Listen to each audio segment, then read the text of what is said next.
मरियम नवाज भी अच्छे नंबरों से पास हो गयीं।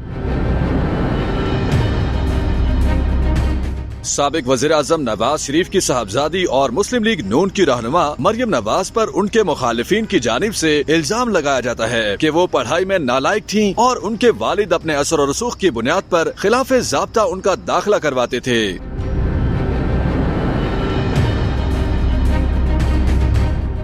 मरियम नवाज ने एक बार कहा था कि उन्होंने इंग्लिश लिटरेचर में मास्टर किया हुआ है, तो सोशल मीडिया पर उनके इस बयान के ऊपर काफी मीम्स बनाई गई थीं।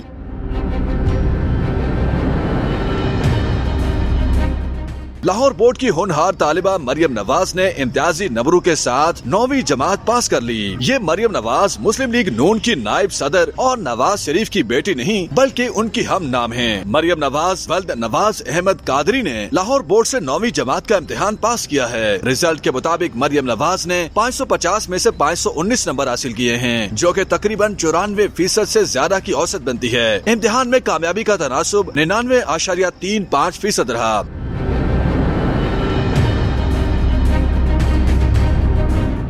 इस इम्तिहान में 2,69,493 उम्मीदवारों ने शिरकत की थी, जबकि 9वीं जमात का इम्तिहान हुकूमत की कोविड पॉलिसी के तहत लिया गया था। 9वीं जमात के तलबा लाहौर बोर्ड की वेबसाइट से अपना रिजल्ट देख सकते हैं।